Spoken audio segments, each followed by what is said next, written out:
Hey, it's Vanessa Anello. I'm here from Workforce Charm, where we help entry level and administrative professionals polish their charm in the workplace. Welcome, future leaders. In this video, I'm going to show you what it means to be a boss. Have you ever thought that leadership is having a fancy title? What about a swanky office? Bossing people around? Actually, it's none of the above. So, what is leadership then? I've spent 10 years in the corporate world and years of schooling studying the topic of organizational management in an effort to learn exactly that. In this video, I'm going to show you the top 12 tips to go from the mailroom gopher, that's actually a job I worked twice, to the next CEO.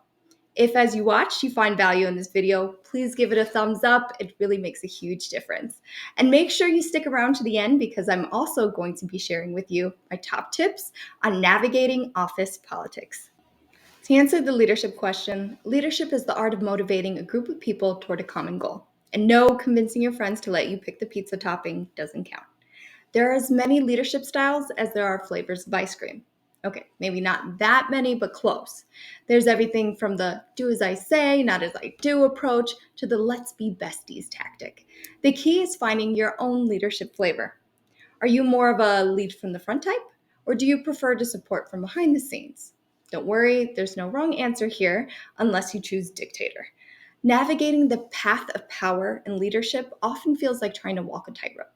Impressive, dangerous, and occasionally disastrous. Tip number 1, time management is not just for superheroes. Imagine your to-do list as a time bomb, and only by mastering your calendar can you defuse it. Learn to prioritize tasks like you're choosing what Netflix series to binge watch next, carefully and with great consideration. Tip number 2, emotional intelligence can be your secret weapon. Emotional intelligence, or as I like to call it, how not to Hulk out at work, is about understanding your own emotions and those of your colleagues, so you can navigate the office landscape with the grace of a gazelle, rather than the clumsiness of a bull in a china shop. Tip 3, learn the art of conversation. Gone are the days of communicating through grunts and cave paintings. Converse with your team in a way that's both effective and won't make them want to throw you out of the nearest window. This can be achieved through active listening. Yes, it's a thing.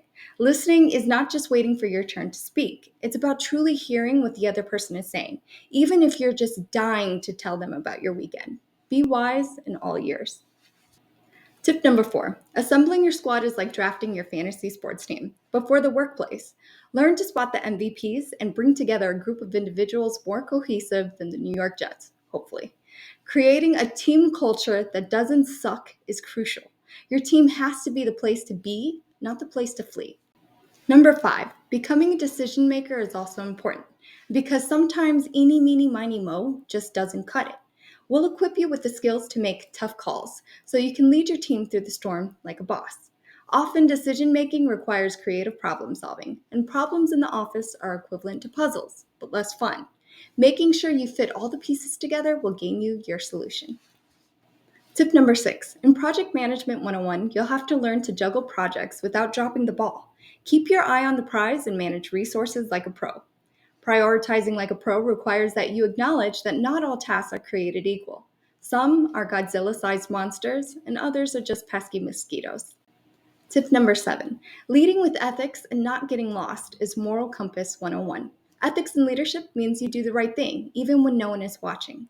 That is the difference between being a leader and being a boss. Make sure your moral compass points north.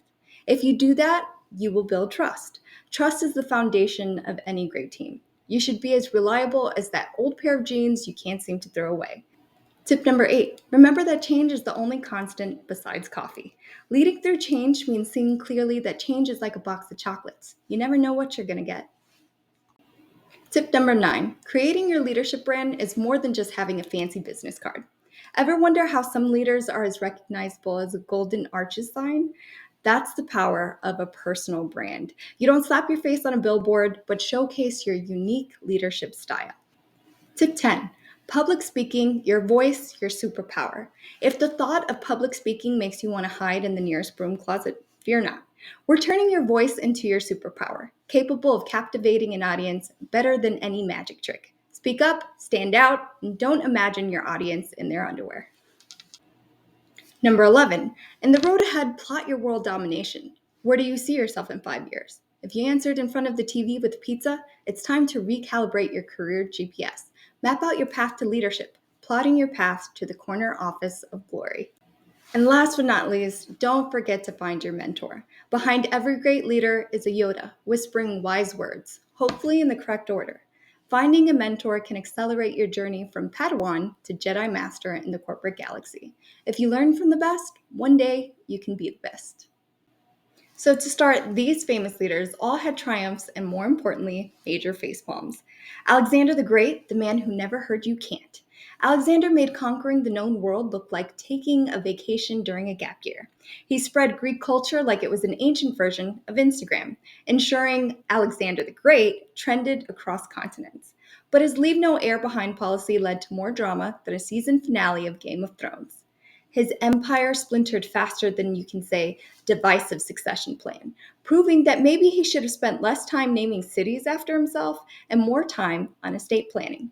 Cleopatra VII, Queen of the Nile, and dramatic exits could teach modern influencers a thing or two about power collabs, aligning herself with Rome's top tier bachelors to keep her kingdom afloat. Her charm and political savvy ensured Egypt remained a key player on the Mediterranean stage, even if it was just as Rome's complicated plus one. However, betting her kingdom on a love triangle proved risky. Aligning with Mark Antony against Octavian was essentially playing political poker with an overconfident hand, leading to the ultimate fold after the Battle of Actium. Note to self, don't gamble your empire on a love story. These historical figures highlight the universality of leadership challenges, balancing ambition with caution, alliances with independence, and principles with pragmatism. Plus, they remind us that even the most iconic leaders had their what was I thinking moments. They weren't just figures of reverence, but also relatable humans. Sometimes knowing what not to do is just as crucial as knowing what to do. So, with that being said, it's time to turn that magnifying glass inward and discover your own leadership style. Think leaders are born, not made. Believe that you have to be the loudest voice in the room to be heard. Think again.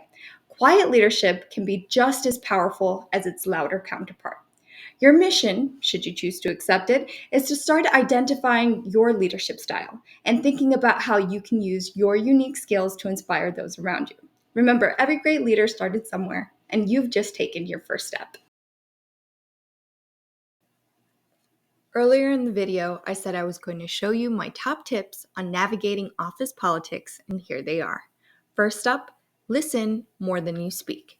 Remember, in the game of office politics, information is currency, and you want to be the bank, not the spender. Second, the age-old art of sucking up. While flattery can get you places, remember nobody likes a brown-noser, especially when it's obvious.